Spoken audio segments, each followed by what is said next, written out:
আসসালামু আলাইকুম প্রিয় শিক্ষার্থী ভাই বোনেরা। রেগুলার ভোকাবুলারি ক্লাস আপনাদের সবাইকে স্বাগতম। আ প্রিভিয়াস এর ভোকাবুলারি ক্লাস চালাতে আসলে রেগুলার ভোকাবুলারি ক্লাসটা আসলে একটু পিছিয়ে গিয়েছিলাম আমরা। তো আজকে থেকে চেষ্টা করব নিয়মিত রেগুলার ভোকাবুলারি ক্লাসগুলো দিতে। প্রিভিয়াস এর ভোকাবুলারি ক্লাসের সাথে। তো আমরা এর আগে ১১ টি ক্লাস আমরা করেছি। সবগুলো ক্লাস আমাদের ইউটিউব চ্যানেলে আপলোড করে দেওয়া আছে।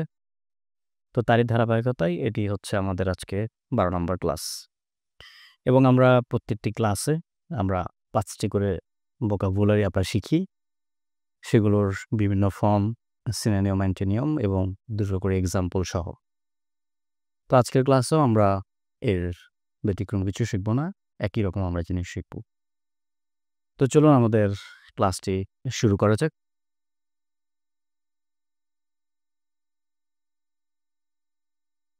আমাদের প্রথম যে শব্দ সেটি হচ্ছে যে এম্পেরিক্যাল। এম্পেরিক্যাল শব্দটির অর্থ আমরা প্রথমে জানব। এম্পেরিক্যাল শব্দটি আমরা এখানে দেখতে পাচ্ছি যে অভিজ্ঞতা বা পরীক্ষার মাধ্যমে পাওয়া। অভিজ্ঞতা কিংবা পরীক্ষার মাধ্যমে পাওয়া। অর্থাৎ যা কোনো তত্ত্ব বা অনুমান নয়, বাস্তব পর্যবেক্ষণ। ঠিক আছে? আমি এমন একটা কিছু সম্পর্কে আমি জানি বা এমন একটা কিছু সম্পর্কে আমার জ্ঞান আছে, যে জিনিসটা সম্পর্কে আমার আগে অভিজ্ঞতা ছিল। অর্থাৎ আমি সেই জিনিসটার সাথে ওতপ্রোতভাবে জড়িত ছিলাম। আমার অভিজ্ঞতা আছে। এটা কোনো অনুমান ভিত্তিক কোনো কথা না। এটা আমার বাস্তব পর্যবেক্ষণের উপরে ভিত্তি করে জিনিসটা পাওয়া। সো জিনিসটাকে আমরা কি বলি? এম্পেরিক্যাল বলে থাকি। এটা যদি আমরা বিভিন্ন ফর্ম আমরা দেখি, এম্পেরিক্যাল শব্দটি নিজে হচ্ছে একটি অ্যাডজেক্টিভ। ওকে? এর নাউন ফর্ম হচ্ছে ২ টো আছে। আমরা নাউন ফর্ম যদি আমরা দেখি যে সেটা হচ্ছে যে এম্পেরিসিজম, এম্পেরিসিজম এবং এম্পেরিসিস্ট। এই দুটো হচ্ছে নাউন ফর্ম এম্পেরিক্যাল শব্দটির। আমরা যদি এখন সিনোনিম আর অ্যান্টোনিম দেখি, প্রথমে আমরা সিনোনিম দেখি যে প্র্যাকটিক্যাল। প্র্যাকটিক্যাল শব্দটির অর্থ কি? প্র্যাকটিক্যাল শব্দটির অর্থ হচ্ছে যে আসলে বাস্তবিক। ফ্যাকচুয়াল। ফ্যাকচুয়াল শব্দটি হচ্ছে যে ফ্যাক্ট অর্থাৎ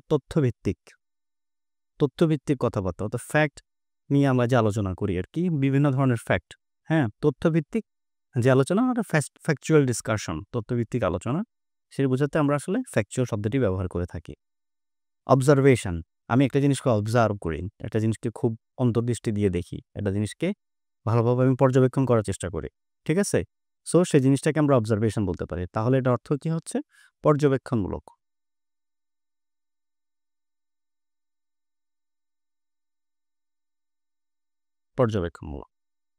এক্সপেরিমেন্টাল, কোনো কিছুর প্রতি আমরা এক্সপেরিমেন্ট করছি। অর্থাৎ কি করছি? একটা জিনিসকে আমরা পরীক্ষা করছি।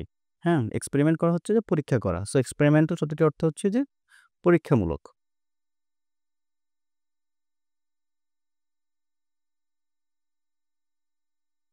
পরীক্ষামূলক। এখন আমরা যদি অ্যান্টোনিমের দিকে তাকাই, তো সেটা হচ্ছে যে কি? প্রথমটা হচ্ছে থিওরিটিক্যাল। থিওরিটিক্যাল শব্দটির অর্থ কি? তাত্ত্বিক। হুম? আমরা বললাম যে থিওরিটিক্যাল কোয়েশ্চেন এবং প্র্যাকটিক্যাল কোয়েশ্চেন। ঠিক আছে? সো এই থিওরিটিক্যালটা হচ্ছে আসলে এর অর্থ হচ্ছে তাত্ত্বিক। হাইপোথেটিক্যাল। হুম? হাইপোথেটিক্যাল শব্দটির অর্থ হচ্ছে যে আসলে কাল্পনিক। কাল্পনিক। হ্যাঁ? আ এটা অনেক সময় বিভিন্ন কুইজ আমরা যখন সলভ করতে যাই, তখন আমাদের এখানে কোয়েশ্চেনে লেখা থাকে। দেখবেন যে আপনাকে একটা হাইপোথেটিক্যাল একটা সিচুয়েশন আপনাকে মনে করতে বলে। হাইপোথেটিক্যালি তুমি মনে করো যে এরকম হবে বা এরকম কিছু একটা হবে। অর্থাৎ আপনি কল্পনা শক্তির দ্বারা একটা সিচুয়েশনকে আপনি কল্পনা করছেন বা যেকোনো কিছুকে আপনি চিন্তা করছেন। সেই জিনিসটাকে আসলে কি বলা হচ্ছে যে কাল্পনিক যে ব্যাপারটা সেটাকে বলা হচ্ছে যে হাইপোথেটিক্যাল। পরবর্তী যে শব্দ সেটা হচ্ছে স্পেকুলেটিভ। স্পেকুলেটিভ শব্দটি হচ্ছে অনুমান ভিত্তিক। হুম? অনুমান করে যে কথা বলা, সেই জিনিসটাকে আমরা কিন্তু স্পেকুলেটিভ। ঠিক আছে? আচ্ছা। আনসাবস্টেন্সিয়েটেড। আনসাবস্টেন্সিয়েটেড। হুম? আনসাবস্টেন্সিয়েটেড অর্থটা কি? অপ্রমাণিত। অর্থাৎ যে জিনিসটা প্রমাণিত না। হুম? অনেকটা হচ্ছে যে মানে বলা দরকার বললাম, জাস্ট হয়তো করার দরকার করলাম, এরকম একটা আরকি ব্যাপার।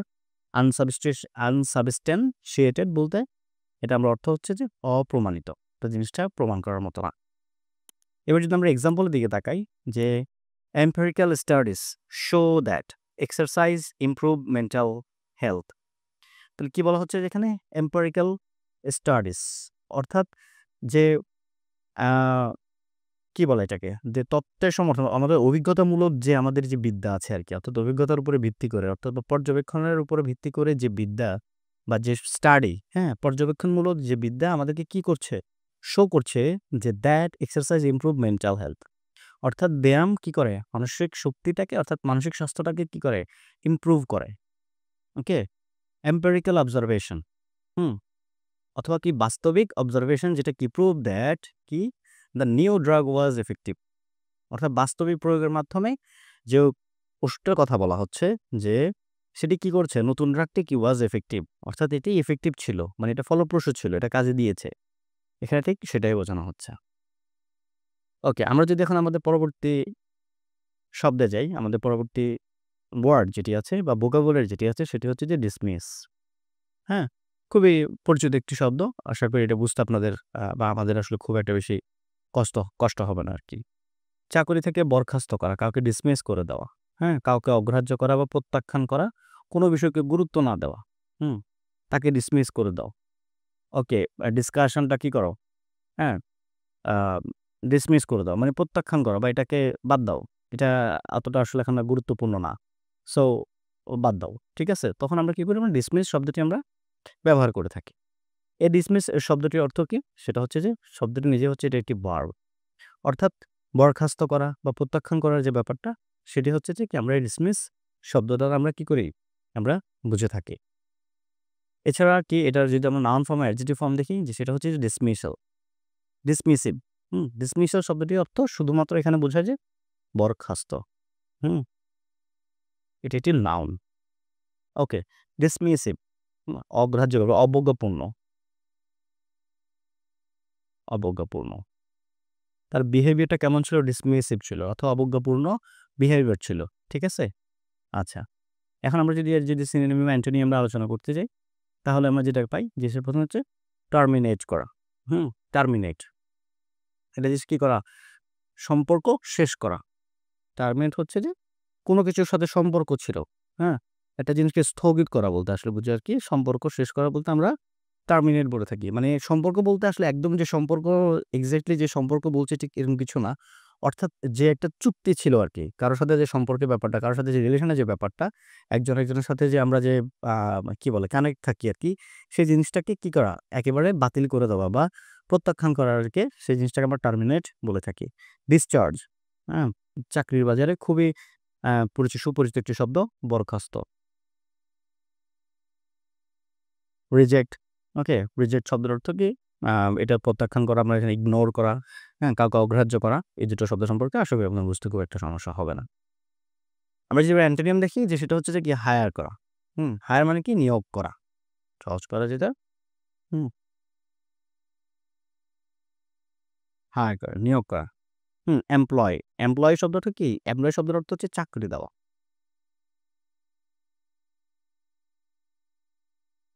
রিটেন শব্দটির অর্থ রাখা।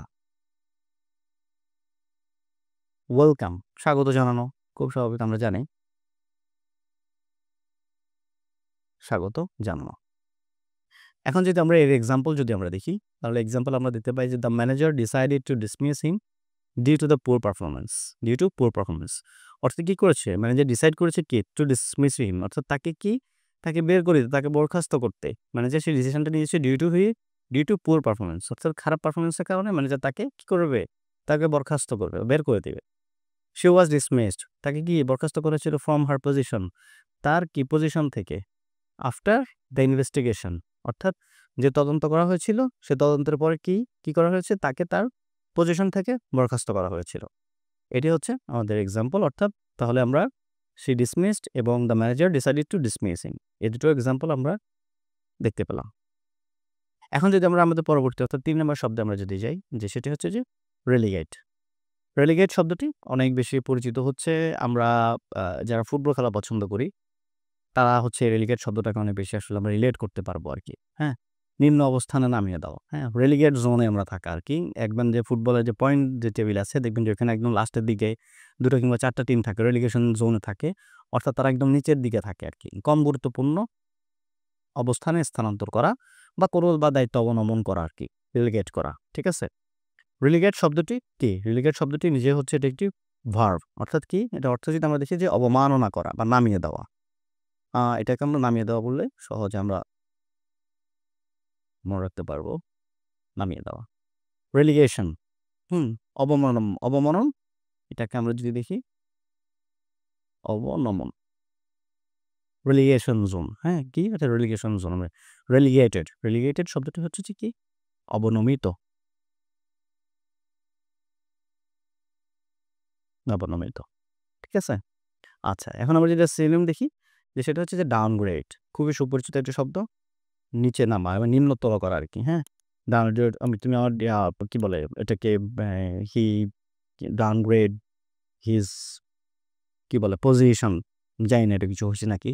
ঠিক আছে? হ্যাঁ, নিম্নতর করা, বা নিচে নামানোর যে ব্যাপারটা। ডিমোট, অবনমন করা। ডিমোট শব্দটির অর্থ হচ্ছে কি? অবনমন করা। এক্সাইল অর্থ কি? নির্বাসিত করা। ডিসপ্লেস মানে কি? মানে স্থানচ্যুত বা স্থলচ্যুত করা আর কি, হ্যাঁ? স্থলচ্যুত, ডিসপ্লেস করা। অর্থাৎ তাকে তার জায়গা থেকে নামিয়ে দেওয়াটা হচ্ছে কি? স্থলচ্যুত করা, সেটাকে আমরা ডিসপ্লেস বলে থাকি। আমরা যদি এখন অ্যান্টোনিয়াম দেখি যে প্রমোট, কাউকে প্রমোট করা, হ্যাঁ? উন্নতি করা বলতে উন্নীত করা। তো উন্নত করা না, উন্নীত করা, হ্যাঁ? মানে উপরের দিকে উঠে দেওয়া আর কি। এলিভেট শব্দের অর্থ কি? একই রকম। অ্যাডভান্স, হ্যাঁ? আপগ্রেড, এই শব্দগুলো আসলে খুবই সুপরিচিত কিছু শব্দ। হুম তো এগুলো অর্থ মোটামুটি ওই যে মানে অগ্রসর হওয়া বা উন্নতি করা, একই অর্থে আমরা এগুলো ব্যবহার করে থাকি। এখন আমরা বাকি দুটো এক্সাম্পলের দিকে আমরা তাকাই। The team was relegated. দেখেন এখানে এই যে দেখেন এক্সাম্পলটা বলতে না বলতে এখানে আমরা এক্সাম্পলটা আমরা পাচ্ছি। দ্য টিম ওয়াজ রিলিগেটেড টু, সে কোথায় তাকে রিলিগেট করা হয়েছে? এ লোয়ার ডিভিশন। তাকে কি? এটা লোয়ার ডিভিশনে তাকে রিলিগেটেড, তাকে ওইখানে তাকে কি? ওখানে মানে ওইখানে তাকে পাঠানো হচ্ছে after losing the final match. অর্থাৎ চূড়ান্ত ম্যাচ হারার পর দলটি কি? নিম্ন বিভাগের দিকে অবনমিত হয়েছে। অর্থাৎ যে লোয়ার ডিভিশনে খেলা হয় আর কি, ঠিক আছে? তাকে ওইখানে পাঠিয়ে দেওয়া হয়েছে। কি করা হয়েছে? After relegated to lower division. অর্থাৎ তাকে লোয়ার ডিভিশনে তাকে কি অবনমিত করা হয়েছে after losing the final match, final ম্যাচটা হারার পরে। He felt humiliated when his responsibilities are relegated to a junior colleague. ঠিক আছে? অর্থাৎ কি বলা হচ্ছে? হি ফেল্ট হিউমিলেটেড অর্থাৎ কি? সে অপমান বোধ করেছে। অপমান বোধ করেছে when his responsibilities অর্থাৎ যখন তার দায়িত্ব কি করেছে? were relegated to অবনমিত করা হয়েছে to a junior colleague। অর্থাৎ আ যে তার যে দায়িত্ব, তাকে কি করা হয়েছে? তাকে সিনিয়রদেরকে মেইনটেইন করতে না দিয়ে তাকে কি করা হয়েছে? তার দায়িত্ব সহ তাকে কি করা হয়েছে? তাকে জুনিয়র সহকর্মীর কাছে স্থানান্তর করার কারণে কি করা হয়েছে? যে সে খুব অপমান বোধ করেছে সে। ঠিক আছে? তো এটি হচ্ছে আমাদের সেকেন্ড এক্সাম্পল।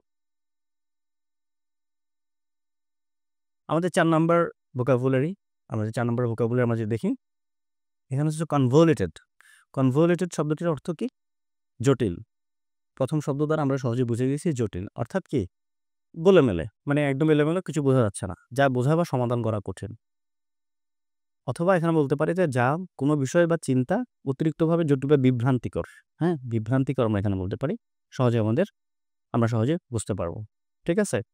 তো এখন আমরা যদি বিভিন্ন ফর্ম আমরা দেখি যে কনভলিউটেড শব্দটি নিজে হচ্ছে এটি একটি কি? অ্যাডজেক্টিভ, হ্যাঁ? এবং যে কনভলিউটেড থট অর্থাৎ কি? জটিল চিন্তা, এটা আমরা বলতে পারি। এছাড়া যদি আমরা অন্যভাবে দেখি যে কনভলিউট শব্দের অর্থ কি? জটিল বা গোলমেলে করা, হ্যাঁ? জটিল করা, সেটা হচ্ছে কনভলিউট। কনভলিউশন হচ্ছে কি? একটা জিনিসের জটিলতা, বা কঠোরতা। জটিলতা, সেই জিনিসটাকে আমরা কি বলি? যে সেটা হচ্ছে কনভলিউশন আমরা বলে থাকি। আমরা যখন সিনোনিম অ্যান্টোনিম দেখি যে সেটা হচ্ছে কমপ্লিকেটেড, হ্যাঁ? ইন্ট্রিকেট, বা ইন্ট্রিসেট। এটা কি ইন্ট্রিকেট না ইন্ট্রিসেট? আচ্ছা, যাই হোক। তারপর হচ্ছে কি যে অর্থটা কি? সেটা হচ্ছে যে জটিল। ট্যাংলেড শব্দটা হচ্ছে না গোলমাল করা। অ্যাঙ্গুলার শব্দটির অর্থ গোলমাল করা। কমপ্লেক্স তো আমরা জানি, হ্যাঁ? এই দুটো শব্দ এবং কমপ্লিকেটেড এই দুটো শব্দ সম্পর্কে আমরা জানি, এগুলো খুব সুপরিচিত শব্দ। অ্যান্টোনিমে যদি যাই, যে সেটা হচ্ছে সিম্পল, সহজ বা সাধারণ আর কি। হ্যাঁ, জটিল না, সিম্পল, ক্লিয়ার, হ্যাঁ, স্ট্রেইট ফরওয়ার্ড, আনকমপ্লিকেটেড যেটা আসলে কমপ্লিকেটেড না। আশা করি আপনারা বুঝতে পেরেছেন, এখানে খুব কঠিন কিছু এখানে জিনিস নাই। এবার যদি আমরা এক্সাম্পলের দিকে দেখি, the explanation was so convoluted. দেখেন এক্সপ্লেনেশন অর্থাৎ যে ব্যাখ্যাটা দেওয়ার কথা বলা হয়েছে সেটা কি ছিল? সেটা খুবই জটিল ছিল। যাতে নো ওয়ান কুড আন্ডারস্ট্যান্ড, অর্থাৎ কেউ বুঝতেই পারেনি। অর্থাৎ যে এক্সপ্লেনেশনটা দিয়েছিল সে এতটা জটিল ছিল যে কেউ বুঝতে পারেনি। পরবর্তী এক্সাম্পল আমরা দেখি যে হার আর্গুমেন্ট ওয়াজ কনভলিউটেড। তার আর্গুমেন্টটা কি ছিল? জটিল অ্যান্ড ডিফিকাল্ট টু ফলো।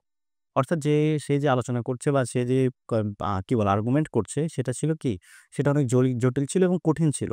মানে ফলো করার মতো ছিল না। অর্থাৎ কেউ সহজে ফলো করতে পারছে না। এটা হচ্ছে যেরকম যে আমরা লেকচারের কথা যদি বলি, অনেক সময় দেখা যাচ্ছে খুবই জটিলভাবে কথা বলছে বা জটিল এক্সাম্পল দিচ্ছে, যার কারণে আমরা আসলে বুঝতে পারি না বা বুঝতে পারতে সমর্থ হই না। ওকে? পরবর্তী শব্দ বা আমাদের যে ৫ নম্বর শব্দ যে সেটা হচ্ছে কি? রেয়ারিফাইড। হ্যাঁ? রেয়ারিফাইড শব্দটির অর্থটা কি? হচ্ছে পাতলা। সহজ কথা আমরা এটা মনে রাখবো। কম ঘন, বিশেষভাবে উচ্চতর ও অভিজাত পরিবেশে থাকা, সাধারণ বা সহজ উপলব্ধ না হওয়া আরকি। ঠিক আছে? পাতলা, সহজে উপলব্ধ না হওয়া। মানে খুবই পাতলা, এই জিনিসটা আসলে কিরকম? চলুন এটা আমরা একটু সিনোনিম, অ্যান্টোনিম গুলো ভালো করে পড়লে আমরা একটু ভালো করে আমরা বুঝতে পারবো। এই রেয়ারিফাইড শব্দটি নিজে হচ্ছে এটি একটি কি? অ্যাডজেক্টিভ। ঠিক আছে? আচ্ছা, রেয়ারিফাই শব্দটি এটি একটি ভার্ব। অর্থাৎ পাতলা করা। পাতলা করা বলতে হালকা করা বলতে, পাতলা হালকা করা বলতে আমরা আসলে কি রেয়ারিফাই বলতে পারি। রেয়ারিফ্যাকশন। রেয়ারিফ্যাকশন শব্দটা তো কি?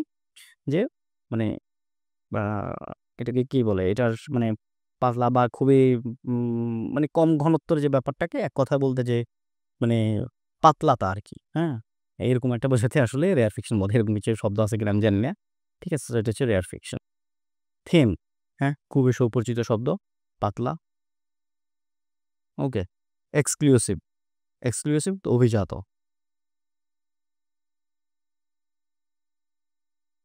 রিফাইন, হ্যাঁ? রিফাইন্ড সংশোধিত।